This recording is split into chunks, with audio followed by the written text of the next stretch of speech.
crusades to kill Muslims.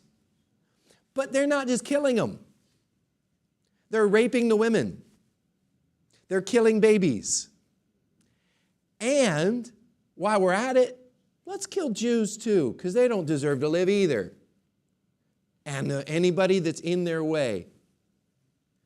It's so bad. This went on for years and years. They're trying to take over back their territory. Hundreds of thousands of people are dying in the name of religion. Now, if I was an independent person, not saved, today in the year 2025, and I read about the Crusades, I'd be like, I don't have anything to do with religion or church at all. What? That's ridiculous. You're killing, raping, throwing. It's disgusting to know what happened in the Crusades. Okay.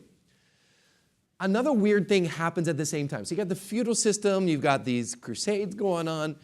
Then you have what's called the Renaissance period. Anybody heard like the Renaissance man? Anybody know what the word Renaissance means? Anybody? Anybody? Joseph. I think it's revival or renewal. Okay, no, I wouldn't use the word revival. Something along the lines of Yeah, we could use it in a secular term. Okay?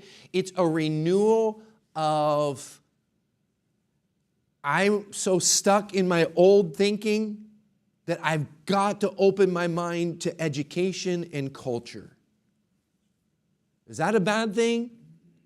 Not necessarily. It's like we need to advance our thinking. We need to be educated. We need to be cultured. Well, believe it or not, these Muslims, they kind of opened up to Renaissance too. They were open-minded in the culture. Okay, by no means am I condoning anything that has to do with Islam at all. I'm just telling you what they were like in the very beginning. Okay, and it's a completely false religion, but it was just this culture is just this mix. That's why it's the Dark Ages. It's weird. You got Christian, you got Muslim influence over the culture, and then you got this Renaissance, and the people are waking up. Well, why would the Renaissance have anything to do with the church history?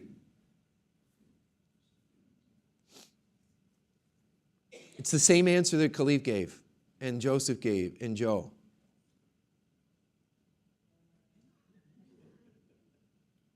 Okay, what does the feudal system have to do with the church? The church kind of matched it.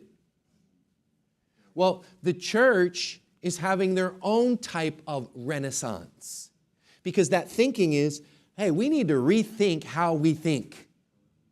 So Renaissance was the seed that got some men to say, hey, the Pope isn't from God. Hey, indulgences. Do you know what indulgences are? Do you guys know what the Catholic indulgence is? Okay, one, it is to pay for a relative to get out of purgatory. Because as soon as you die, you go to purgatory, and you pay money to get them out. And the more you pay, the faster they give out. There was a joke, like every time a coin hits the coffer, a soul jumps out of purgatory. Ching, pling, ching, pling. It's like, and the priest is like, ching, ching. He's like, yeah. And the worse your relative was, the more you had to pay. Like, do you really love grandma? Anyway, so all this is happening, and the Renaissance thinking was, dude, no. We need to go back to the Bible. Well, what's the problem with the Bible? It's in Latin. So they're like, where do we go to find out the truth? Does that make sense? This is part of church history. So now it gets even more complicated. Around 1300, I think it was, 1347, the Black Plague. I want you, if you don't know about the Black Plague, to guess how many people died in the Black Plague. Just take a guess. I want to know. But don't guess 100 million. I don't even know if there's 100 million people. Yes? Yes, very good. Yeah, what school did you go to? 24 million people died in the Black Plague. But it was a nasty death. When you bleed out your ears and your eyes and your mouth, it's black blood. And just black blood, and you just die. And it's highly, highly contagious. Everyone thought they were going to die. I mean, everyone thought they were going to die.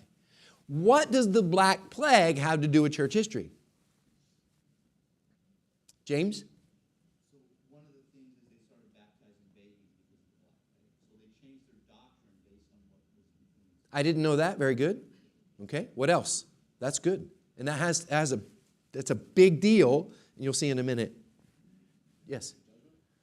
Judgment. Okay, good. Good. Like, oh God, what are we doing? You would automatically think judgment. What would judgment cause you to do? Maybe repent. Renaissance thinking. Hey, we need to do something different. The church is failing us. Catch this. In the Black Plague, it was so contagious. Remember the Pope and the bishops are like the king, lords, and nobles? Guess where the Pope and the bishops and all them went? They went away because they have money, and they isolated themselves so they wouldn't die. And they left all the poor peasant church people to die. People were ticked, just like Nancy's face, like, They did that. They're like, what in the world?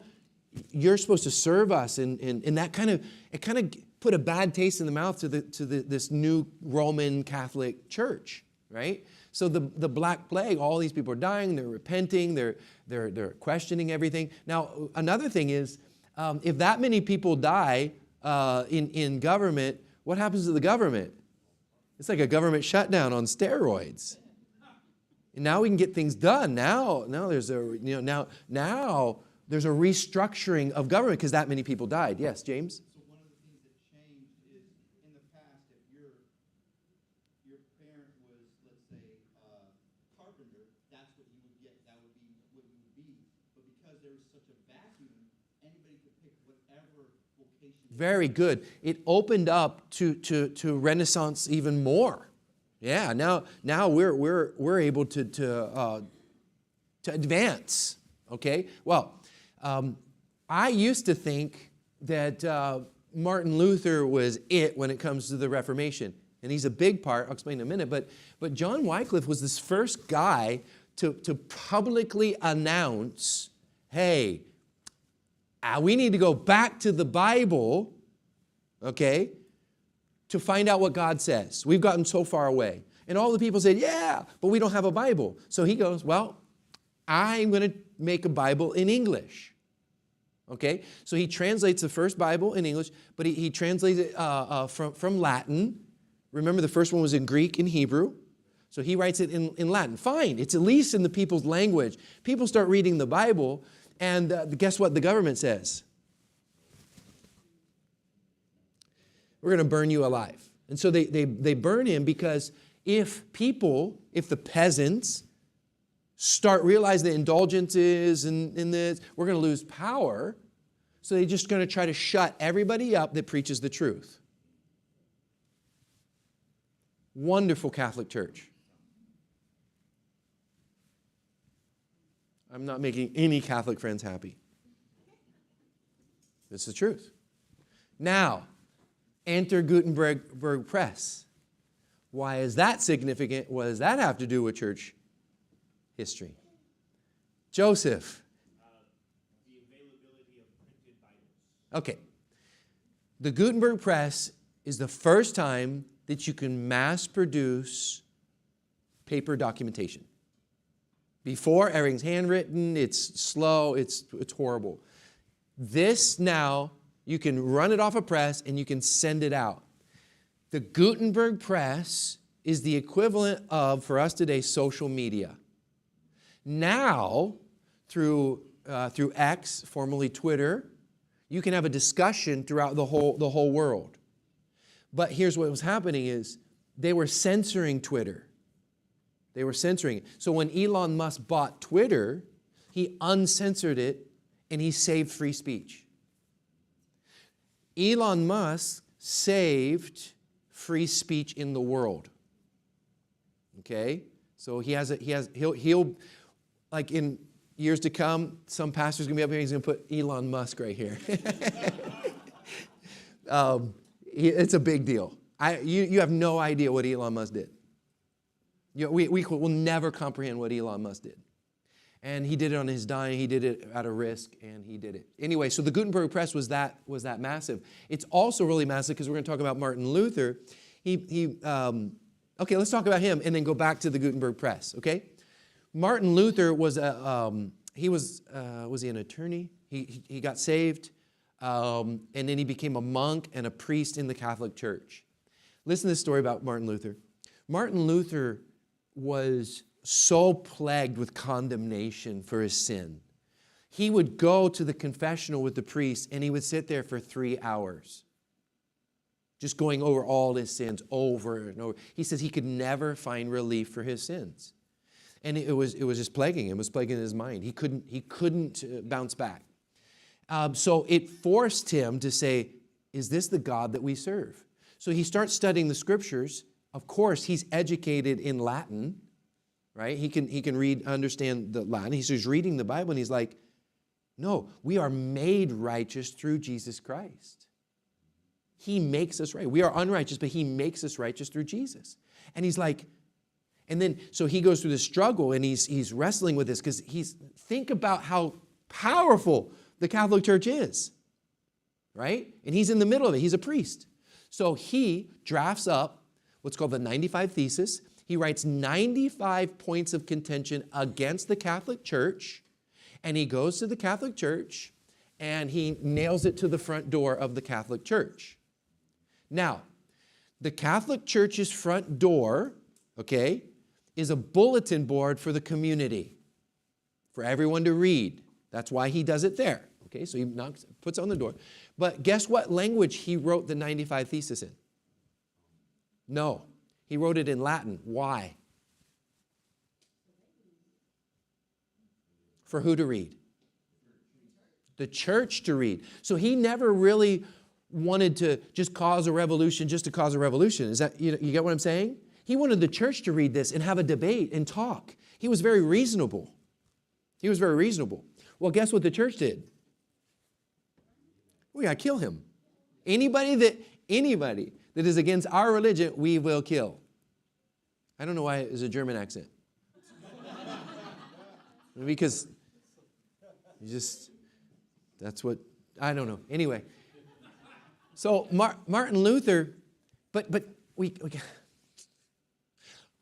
Martin Luther was like kind of like the Rocky Balboa of introducing this idea. Now, Martin Luther is standing against the Catholic Church. Well, guess what? He gets a following.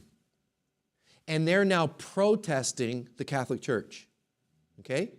So, what did we call protesters at that time? Protestants. Protestantes. Protesters. So, today you'll hear, are you Catholic or Protestant?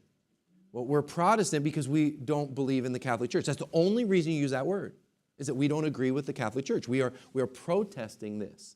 Well, it gets so bad that his followers, Martin Luther's a pacifist. He's a monk. He's a monk. They need to know. And a revolution happens. So all the Protestants, they start a war with the Catholics. Thousands of people die in a war that he created because he put that 95 Thesis up. Yeah? And he got such a following that we find the very first denomination in all of the church history, the Lutherans, the followers of Luther. Germany makes Lutheranism the official religion of them, and of the Protestant church, okay? So Martin Luther, now here's a problem with Martin Luther, and this leads us to the next people. Martin Luther, and he had a friend, John Calvin, and he had another friend, Zwingli. And these guys were all reformers, inspired by John Wycliffe, inspired by them. But they still believed that the church and the government are married still. right? And Martin Luther still believed in the Eucharist. The Eucharist is the Catholic belief that when you take communion and you eat the little bread and you drink it, when it gets to right here or here, or is it here or is it here? It turns into Jesus' real body. I think it's right here. It's got to go a little further before it morphs into Jesus' body as flesh. And the blood turns into real blood. Like, Martin, come on, man. You did all this studying and you think that... Anyway, that's significant. That's really important. He also believes in the baptism of babies and different things. And so he's got these kind of like weird kind of doctrines, but he started this revolution in right? Okay. This guy, Felix Manz, he says, no, we don't baptize babies. We baptize adults because an adult has to believe in Jesus Christ. Babies don't believe anything, right? So they'd been sprinkling the babies, baptizing the babies. He goes, no more. Well, the Catholic Church, of course, hears this. And even some of the Lutherans hear this, and they say, no, you can't say that. If you declare that you have to baptize adults, you might as well consider yourself separate from the church. And he goes, fine, I'm separate from the church. So guess what they call him? They call him, Felix Manz, an again baptizer. Okay, so he's baptized as a baby, and he got baptized in water again, so they called him again baptizer. Then they shortened the word again baptizer to Anabaptist. Anabaptist. So now he is now an Anabaptist. He's got now remember, by the end of this study, where did all the denominations come from? If you're kind of new here, we're evaluating whether we, the Potter's House, are doing this or not from the very beginning, and we're tracing our roots, and we're seeing where all these denominations come. So if you're curious, so now you've got the Lutherans, and now you got the Anabaptists. Now in the Anabaptist church, you had some radicals, and they were kind of like they were weird. They were weird, but they don't deserve death. 10,000 got killed, got their heads cut off by the Catholic Church and Protestants. Both. Now both came to kill them. And anyway, this guy Menno Sims, he says, no, Anabaptists are onto something. Remember Renaissance thinking, not Catholic thinking anymore. So he becomes their hero, and he's going to defend the Anabaptists and save the movement. And he does. When he dies, they continue to follow him, and they don't call him Menno Simmons anymore. They call themselves Mennonites. That's where you get a Mennonite from this guy, okay? And he's German. So then these Mennonites, okay, they migrate to the United States, and they go to Pennsylvania, and they're called Pennsylvania. I forgot the name that they were called there, but there were the Mennonites there. Now, the Mennonites, okay, believed in they're pretty strict, but not too bad in pacifism, and they believe in the water baptism. They're pretty good doctrine at that time, right? But then there was a group, this guy Jacob, he goes, man, the Mennonites are too lukewarm. We can't deal with any, of technology. We got to be really pure. We got to be way better than them. So Jacob Ammon starts his sect of the Anabaptists. And after he dies, Ammon, the Amish. So Amish, I don't know German something, I didn't research all of it, but that's where the Amish come from, and they're a strict sect of the Mennonites. I used to think that a Mennonite was an Amish light. I thought they broke away from the Amish. No, it's actually reverse. Okay, and so to this day, you have Mennonites, a lot in Brazil where we lived, and the Amish. You go up to Sight and Sound, you'll see them. And they're all there, and that's what's happened there. So while all of this is happening, William Tyndale says we need a whole Bible. We need an entire Bible in English. because we only have the New Testament from John Wycliffe, and so he translates the Bible, but he does it differently. He translates it straight from Greek and straight from Hebrew, okay? He gets almost done, right, with the Old Testament, and he's by Henry VIII. Henry VIII, I am. Well, Henry VIII, he was full of himself. He loved himself, but he couldn't have any boys. A man without disciples. Can you imagine? He didn't have any boys. So his wife, he blamed it on his wife, and he goes, I want to divorce my wife and just marry a new one to have boys. And two people, okay, said, no, you can't. The Catholic Church says no, okay, to him. And William Tyndale. William Tyndale says, no, that's sin. You can't divorce your wife and just marry another one because you want to. So what does Henry VIII do to Tyndale? Catholic Church. Just kill anybody that doesn't believe in what you believe in. Just, if somebody's going to stand on college campuses and preach the gospel, just kill them. Right? Just kill them. Just kill anybody, destroy their reputation, whatever. Well, William Tyndale, he gets most of the Bible out. Coverdale finishes it. Remember, now we go back to where the Bible come from. And then Matthew's Bible, and then the Geneva Bible. Well, Henry VIII gets excommunicated from the Catholic Church. They're not having it. And he goes, fine, I'll start my own religion. The Church of England. Boom, Church of England today. That's where the Church of England came from. Henry VIII wanted to marry another woman, and he said, no, I'm not going to be ruled by you, okay? And so, and then William Tyndale, and then he has the Great Bible, and it was called the Great Bible because it's big, and he's going to put that in all of the churches of England because it was a big Bible. You couldn't really take them home. It was just big, great Bible. And then so finally, then you have King James, right? He comes from Scotland. He's now the king now, and he goes, no, we need a better Bible, better than the Geneva Bible. We need a better one. So he creates the King James Bible, and then the rest is history. Get it? Anyway, so that's kind of where we're at. So you need to know where the Reformation came from for your church history. All of this matters, and we're going to take a 15-minute break here before church starts, but all of this matters is because really, the reason that we are here today and Catholic lost their power and dominion was because some brave men said, let's go back to the Bible. See what the Bible has to say. Let's preach from the Bible. Let's not preach church tradition. Let's not make up man-made things that we can do on our own. Let's go right here. Because majority of the problem that John Wycliffe had, Martin Luther, was these traditions made by man. That's what ruins it all. And then the marrying of the government. So our foundation comes from men that made a stand and gave their life to the gospel. Amen?